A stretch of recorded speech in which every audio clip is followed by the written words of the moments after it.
Soil that looks lifeless, dry, and depleted can feel like the end of a garden. But you know, soil is never truly dead, it only needs the right allies to bring it back to life. You don't need chemicals, costly fertilizers, or quick-fix products. For centuries, farmers around the world have relied on certain plants to heal the land, restore fertility, and prepare the earth for abundant harvests.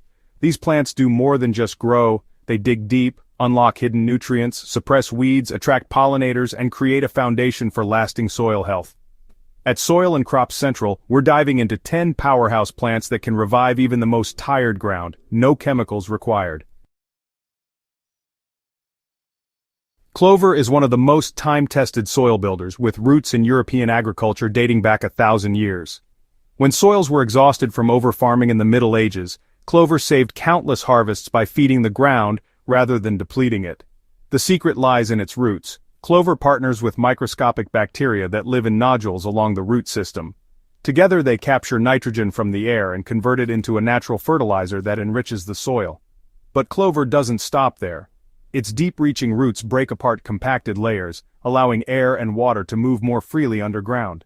Above the surface, its dense green carpet shields the soil from wind and pounding rain, reducing erosion. As the plant dies back, it leaves behind organic matter that adds both texture and moisture-holding capacity. Today, farmers sow clover in fields to reduce fertilizer costs, while homeowners introduce micro-clover into lawns for a lush, chemical-free green space. Wherever it grows, clover quietly feeds the earth one root at a time. Daikon radish is more than a crisp salad vegetable. Its long taproot makes it a natural soil renovator. When planted in compacted or clay-heavy ground, daikon roots drive straight down, sometimes more than 20 inches, splitting the soil open and creating channels that water, air, and future roots can easily follow. When the plant dies or is cut back, those roots decay in place, leaving behind pockets of organic matter that act like built-in compost. Nutrients such as nitrogen, phosphorus, and potassium, which were locked deep below the surface, are pulled upward by daikon and made available for the next crop. This process, known as nutrient cycling, restores vitality to soils without a single bag of fertilizer. Farmers often plant daikon radish after harvest seasons to reset fields, but even in a backyard garden, a patch of daikon can transform heavy, lifeless dirt into soft, fertile ground in a single season. Few plants combine beauty and soil restoration like lupines. Their tall spikes of purple, pink, or white flowers are garden showstoppers, but what matters most happens underground. Lupines belong to the legume family, meaning their roots host bacteria capable of pulling nitrogen directly from the atmosphere and fixing it into the soil. This natural fertilization process benefits every plant that follows. Equally important are the long taproots of lupines. These penetrate poor, sandy, or even acidic soils, cracking them open and making way for air, water, and other roots.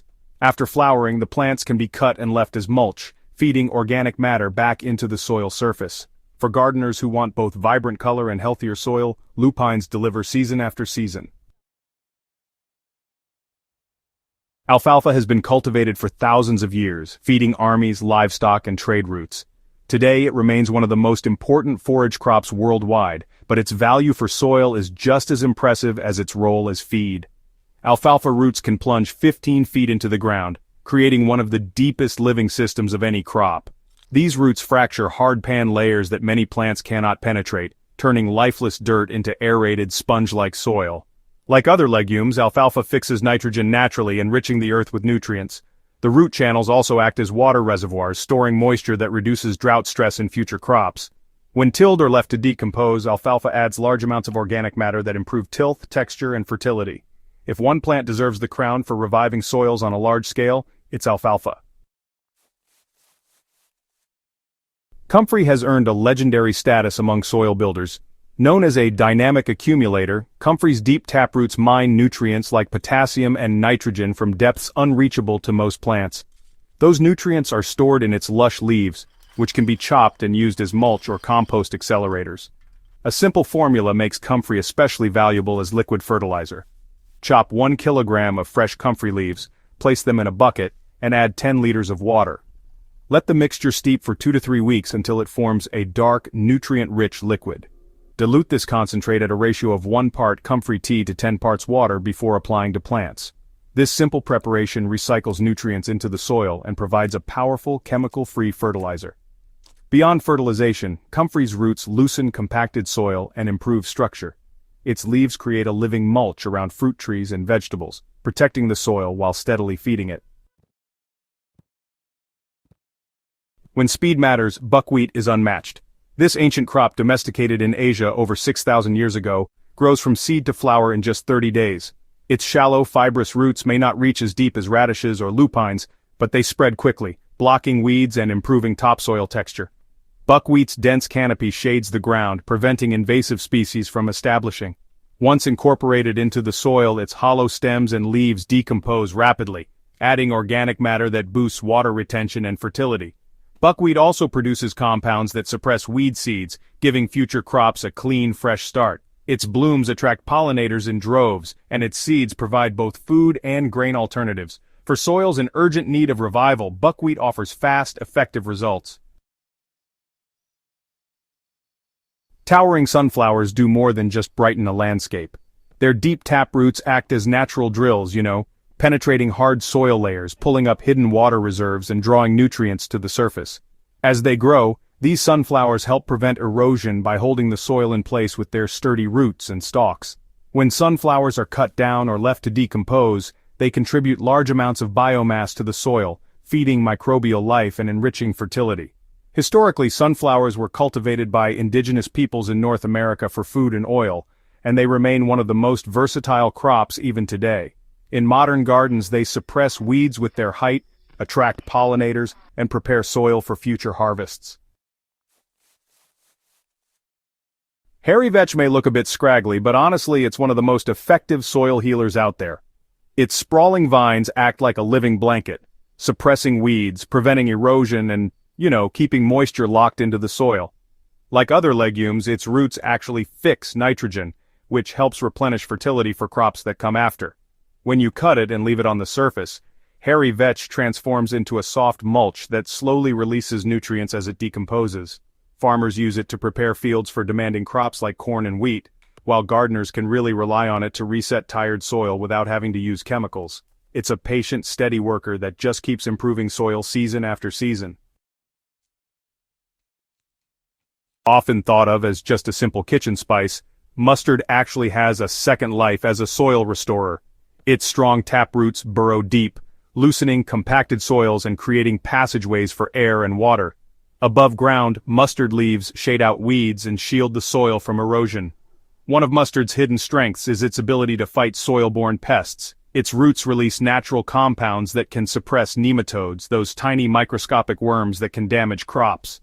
When chopped and worked into the soil while still green, mustard becomes a rich green manure, feeding microbes and improving soil texture.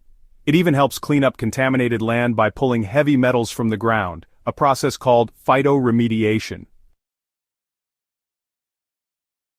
Chicory, with its pale blue flowers, has quietly supported farmers for centuries.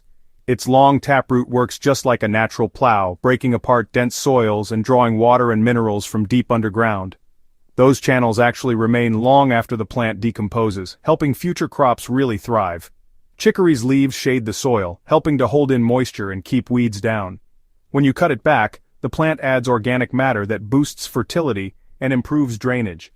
Farmers also value it as forage for livestock, but in gardens, chicory's main role is rebuilding soil structure and resilience. From the nitrogen-fixing roots of clover and lupines to the deep drilling power of daikon, radish, and chicory, these plants really prove that healthy soil can be rebuilt without chemicals. Each one plays a unique role. Some shade weeds, others loosen compacted ground, and many recycle nutrients back into the topsoil where they're needed most. Reviving soil isn't about quick fixes, it's about working with nature's own systems. By planting these allies, you can turn dry, lifeless dirt into fertile earth that's capable of sustaining vibrant gardens for years to come. If you found this guide useful, don't forget to subscribe to Soil and Crop Central and share it with your fellow growers. Together, we can restore our soils and grow a greener future.